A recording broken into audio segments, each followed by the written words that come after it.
stability so you can continue doing what you love. If so, then you're in the right place.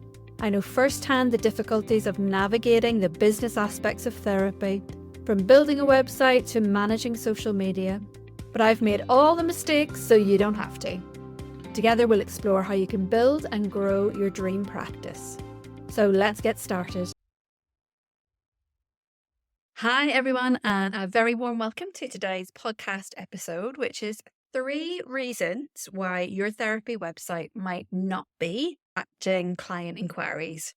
Now, before we get into this episode, probably one thing I'd like to address is the question that I get asked quite a lot is whether I should actually have a business website to begin with.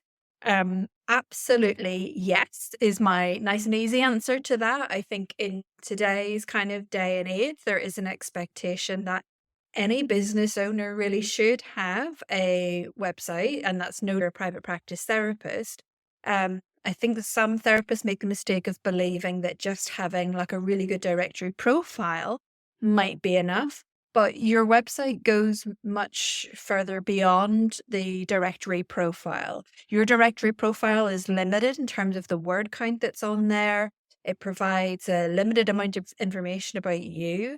And your website should really be a huge extension of that, in that the website is somewhere that a potential client can go to visit to get to know much more about you, to get to know much more about perhaps your specialism, to get a feel for how you work.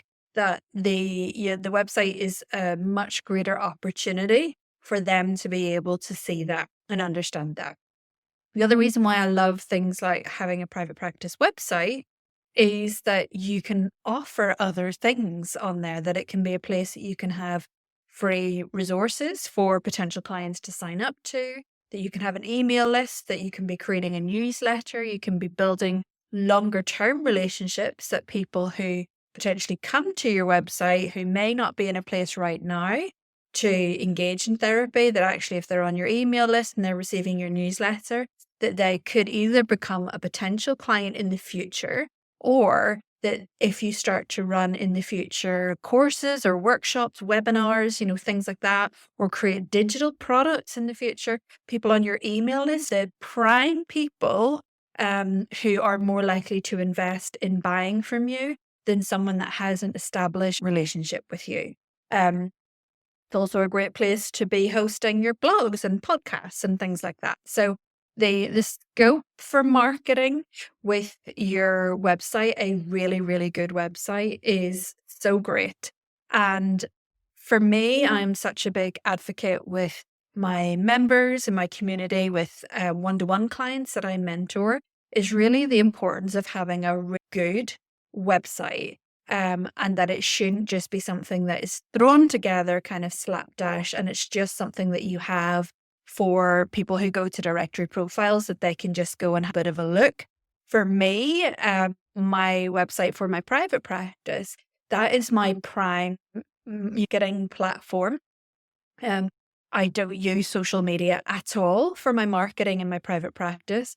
I invested my time last year into building a good, doing blogging and building good traffic through to my website, so that actually could become my my primary source of marketing, and my inquiries come directly through my website. So anytime now I'm working with clients and working with members, I'm really getting them to think about longevity and the benefits of having a good quality web and traffic going to their website, because that is something that you own. And you've probably heard me saying this before on other podcast episodes. It is so important that you have ownership of some of the platforms that you might be using and using for your marketing. So for example, your email and your website are yours. You have full ownership and security over them, which you don't have over things like Facebook and Instagram and, platforms like that. TikTok, they belong to someone else and they could be taken away. They could be hacked, anything happen just like that. And they're gone. So it's always great to be thinking about, you can't rely on just one source of marketing, but you do want to be thinking about ensuring that some of the marketing you're doing are on forms that you have 100% ownership of. So that's just my little soapbox speech to begin with. That absolutely, I do think it is really important that you do have a website. And what we're going to chat a bit about now is, I guess, the three areas that I can see that therapists often make mistakes in regards to their website. Now, hopefully, I'm not going to offend too many people when I say the first thing.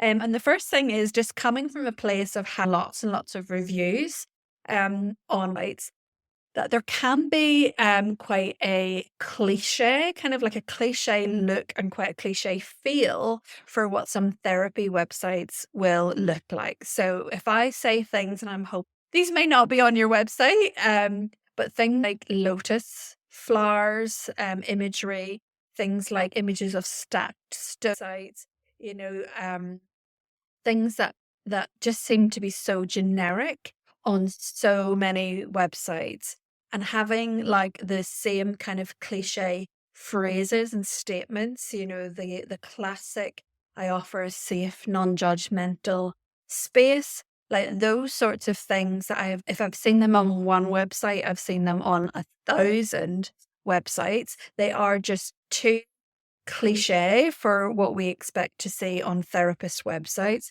They're too generic and they don't really speak to anyone. And your website really shouldn't be a place that is like a directory for your qualifications or a directory for your experience. Even though your website is obviously about you and you promoting your practice and promoting your services, your website isn't actually about you at all. Your website should be about your ideal client. So if I come to your website and it's all those cliche images and all those cliche phrases and a whole list of qualifications and CPD that you've done, that for me is, that's really boring. That's not going to engage me at all. Doesn't really tell me anything about you and who you are. But it also doesn't tell me that you understand me and that you know my difficulties and that you can help me. So in today's day and age, like that kind of generic look website, the kind of quite bland, quite simple, those kind of cliche statements. We've moved beyond that now, and it is perfectly okay for you to have a really unique looking website that has a unique brand to it. And thinking about from your ideal client's perspective, like who is my ideal client and what look and feel might they expect when they come to my website? So, for example, I was having a quick look at a community member's website yesterday, and she is opening a practice specializing in intuitive eating. And she is a young woman herself, and actually the look and feel, the aesthetic of her website is fantastic. It's like really colors, like really cool kind of text and a really unique font and a really unique style. And when I looked at her website, I immediately thought, actually, females, number one, are going to love this website. They're going to love the colors that are on it and they're going to love the style of it. And I immediately thought, like, females in their 20s are going to be completely drawn to this website. And that's exactly who her ideal client is. So we want to be thinking that actually it's completely okay for you to create a brand, create a style, create a website that will speak to and will appeal to your ideal client. And when you're thinking about maybe the imagery that you're using on there, when you're thinking about the content that you're writing on there, that you want it to connect with them. You're wanting it to connect with what their aspirations and their hopes are in working with you. And you want the words and the phrases and the language that you use on there to be relatable to them, not to be talking about modalities and things like that, that the words are speaking directly to them. So that's the first thing, that it's okay to step outside the box of what tradition. So the mistake that I see being made is often the therapists that have maybe built the website themselves, they've maybe used a platform like Wix or GoDaddy or something like that, because the focus has been on cost limitations, which is completely understandable. They've built the website themselves just to kind of get the content up there. But what they haven't then maybe done after they've built their website is actually to review what the experience is like as a user. Now, if there is a poor user experience on your website, you will lose people within seconds. I think it is literally, I think I've read somewhere that within like milliseconds of people coming to your website, they will make a decision about whether they want to continue on further and read more and click on your other pages in your site. So by user experience, I'm talking about things like how long does it take for your website to load on a potential client's mobile phone? Is there imagery on your website that's taking up like a load of data that's making it really, really slow to load? If the navigation of your site doesn't work kind of efficiently and doesn't work smoothly. So by that, I mean, if they come to your homepage and then they want to find out more about you, is it really clear how they can do that? Is there a button that says, learn more about me? If they click on the button, does it navigate them through? Does it take them through on a journey to find out more about you? And then does that page then lead them to find out more about the way in which you work? So if your website doesn't flow properly, if it doesn't take them on an experience through your site of getting to know them, getting to know you a little bit more and how you work and the services you offer, again, you will lose them. If there are broken links on your site, you will lose them. And if they want to work with you, and this is something I've seen a few times in recent weeks, if they do want to work with you, is it real clear how they can get in contact with you? We call this a call to action. So this is where there should be throughout your book a call buttons or contact forms dotted around your website. So depending on what page they're on, that if they do want to get in contact with you, that they can see that very clear and see that very easily. A caveat to that is also I would be very big on transparency with people visiting your website. So I would want to know what your fees are. And I've also seen some therapist websites where there's no fees on there and you have to really go hunting. If I don't know how much it's going to cost to work with you, I'm not going to book you. So do make sure how to get in contact is clear, but do make sure that your fees are also really clear as well. One little tip of how you could maybe check out that user experience is, first of all, to actually go into your website as if you've never ever seen it before on your mobile phone and just see like how long does it take to load? Does it flow nice and easily? Is it easy to read? Do the colors work on my site, or is there any colors that I'm using making text difficult to read? Because that will be really, really off-putting as well. So you can do that as an experience yourself. Also use tools Uber Suggest.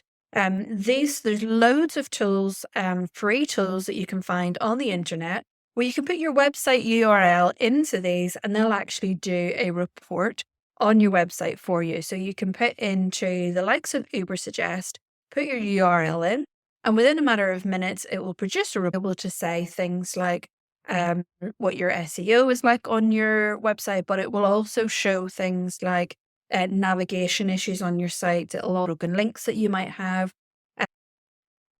It will show you the speed, the mobile speed, how long it takes for your website to load and things like that. And it will highlight if there's any concerns or any issues that need addressing. So it's a really worthwhile tool to use to be thinking about the user experience and am I making this experience as effective as it can be for people who are visiting the website. Then the third and final issue, which is probably the biggest, save the biggest for last, which is that there is no SEO optimization on your website. So what is SEO optimization? It basically stands for search engine optimization. And what this effectively means is that website, there should be plenty of keywords that your ideal client would be looking for, that they would be typing into Google to try and find a therapist just like you. And the more kind of variety, the more volume of those optimal keywords that your ideal client would be looking for, the more that they are on your website, that kind of content rich website, the more likely you are to be found on Google. The most effective way that as therapists that we can do that is through blog writing. It is much easier if you do have a niche. I would say that if you work as a generalist or if you have a few areas of specialism, I think that that might be really difficult to kind of get your website organically found on Google. If you have maybe blog um, topics and blog content that is on your website, but that's speaking to a number of different things, it may water down potentially the impact of your website. So it is much easier if you do have a specific area of specialism or a niche that you work in, because then what you could kind of think about is what kind of information, what kind of resources would be really helpful to my ideal client, and how could I start to convert those into blog content that's going to help me to get found on Google. So there are a few different ways that you can do that. It could be simply that you just begin by thinking about your ideal client, thinking about who they are, and thinking about like what are the common themes that might come up with your ideal client? Like what are the common complaints that they will have about their issue and about the difficulty that they're having? And you could maybe just like create a list of these are the common questions that my ideal client will have. These are the common areas of concern that they will have. And how do I take maybe some of these areas and turn those into helpful blogs? Now, where I think therapists will often be very hesitant around blog writing, and maybe they have a lot of internal dialogue about if they're not really a writer, they're not sure what to say in a blog. They maybe have dialogue about, well, it's not really going to help them. It's only a blog. It's not going to help them. So there's no point. Or there could be fears about, well, what if I put this out there? What if I write this blog and somebody disagrees with me? What if somebody thinks it's rubbish? What if somebody says something bad? What if I've got my information wrong? So a lot of those kind of that inner dialogue, that fear will come up about blog writing. And what I would get you to kind of think about with blogs is that blogs shouldn't be like academic papers. You know, these are not like your personal essays, and these are not big academic kind of pieces that you're writing. Blogs should actually feel quite conversational almost. They'd be easy to read. They should be easy to read quite quickly, you know, that it's a minute or two of reading and really not much more than that. So when you're actually writing a blog, you're only providing like a really small piece of information. You're not trying to resolve your client's entire difficulties in a blog. What you're just trying to do is give a new insight, give it a perspective that might be helpful for them, maybe provide a little bit of psychoeducation around their difficulty, or even create a little tips, you know, tips and hints and tips. So with your blog writing, for example, if you take your niche area and you're just trying to write a blog that's offering some kind of help around one aspect of that, then it could be, for example, that say like with mine, it's binge eating. That I'm just maybe taking one aspect of one part of working with binge eating that might be helpful. So actually one of the blogs on my website that has the most traffic is a blog titled Binge Eating Meal Recovery Plan. And I think that blog, I must have wrote that blog about 3 years ago. And it was a blog basically about cons of meal planning in binge eating recovery. So that's the beauty of blog writing, that you can write a piece and it doesn't expire, that it can still continue to drive traffic organically to your website. Whereas when you create some sort of content on social media, like a reel, that it only has a short lifespan of like 24 or 48 hours or something like that. And then it's kind of gone. So unless it goes viral, it goes out there. Some people see it and then it's gone. Whereas with blog writing and podcasts, that those things have a long span and can continue to generate traffic for a long time to come. So the blog that I wrote about pre-planning, that was just like one aspect. It was like an 800-word blog that I've written on just one small aspect. So thinking about your niche area, your specialism, like not trying to write big blogs with big wide pieces of information, just taking one aspect of it and just writing to that and offering some advice, some tips and strategies that might help with that. The brilliant thing about the tech that we have nowadays is that there are so many different resources and so many different tools that we can use to help us with writing effective blogs. So there are sites like Ubersuggest that have already answered keyword research sites. There are so many different sites that we can use that can help us in the writing of blogs, alongside obviously artificial intelligence, AI. Now, I am a huge fan of AI. I think that it is a tool that is there that is not going to disappear anytime soon. And rather than being fearful of it or being resistant to it, I'm all for embracing it in a way that it can suit you to do your job, and that it is absolutely something that you can use in an ethical way. I wouldn't encourage you to do things like get AI to completely and utterly write your blogs for you and that you literally just copy and paste and throw them onto your website. That actually it could help you to generate your blog content and outline, and then that you can go in and ensure that you're adding your own personality, that you're editing it so that it feels more authentic and more kind of aligned to you. For me, AI has literally been a game changer because I'm great with ideas and idea creation. And I know what I want to say in my head, but I have difficulty in expressing it in written form. So AI massively helps me to do that. But like I said, that I don't just copy and paste. I will go in and edit and amend in whatever it feels that it is needed then after that.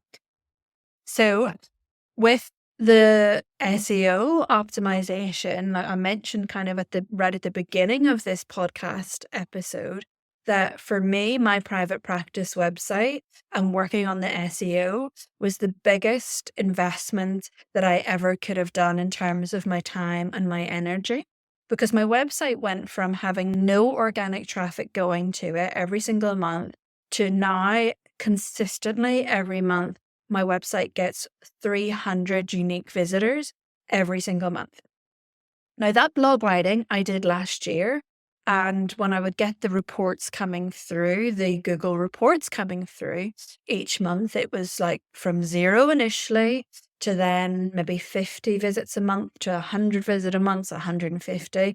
And it grew steadily each month until it's consistently in this 300 marks. Now, I haven't written or added any blogs to my website in quite some time. It's something I might go back and revisit again soon to put some new content and put some fresh content on there. But even with those blogs that I wrote well over a year ago, that they are still generating that traffic of 300 visitors to my site every single month. And what has started to happen, and for some reason it's just in the last, so I'm not sure what has been going on, kind of behind the scenes that have made this happen. But I'm now getting inquiries coming through from as far afield as America and Australia, something that I had never had before. And what I'm also noticing is that the inquiries are coming directly through my website as opposed to previously that it would have been coming through the Psychology Today profile, that would have been coming through the directory. The traffic and the inquiries are now coming directly from my website. And then when I'm having discovery calls with people and I'm asking them, they're telling me that it was a Google search and that they found me through a Google search. And that was my ultimate goal whenever I started writing blogs for my website, was that I didn't want to become reliant on directory profiles because they are incredibly saturated now. And I didn't want to be at the mercy of algorithms and how many other therapists specializing in binge eating were going to be coming on to the directories. I wanted to get to a place where I could stand on my own 2 feet with my good website, and that I'm driving the traffic there myself. And that's exactly what is now happening. So it's something that I feel very, very passionately about, having a good SEO optimized website and having an email list are kind of the two things that I bang on about with my members all the time, because you own them. They have a long lifespan and you're not dependent on things being viral or, algorithms with these sorts of, you have really full control over them. So I will always be advocating for those two things, for your website and for your email marketing, for that very reason.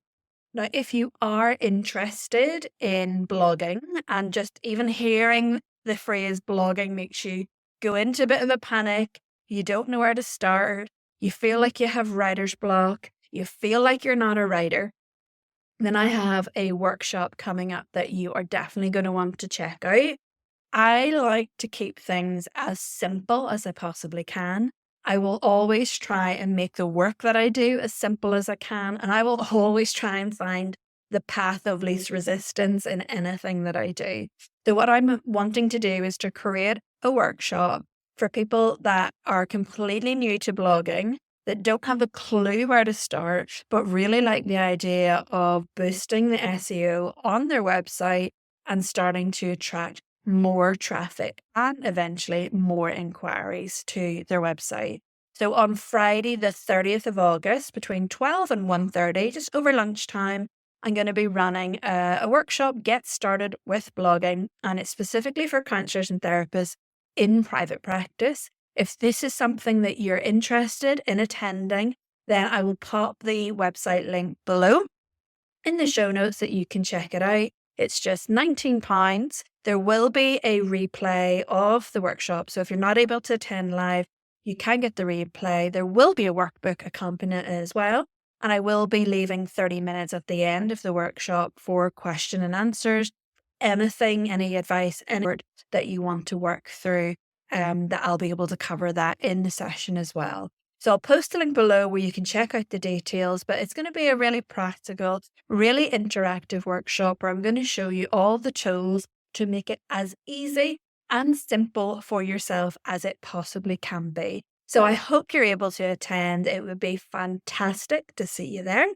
But that's it for today's episode, and I look forward to catching you soon. So that's it for today's episode. I hope you enjoyed it. Now, if you found the episode helpful, I would really appreciate it if you could share it with other counsellors and therapists in private practice. If you'd like to find out more about me and how I can help you build and grow your private practice, hop on over to my website, which is www.prosperinprivatepractice.com, and you'll also find me on Instagram under the same name. But until next time, I will see you soon. Take care.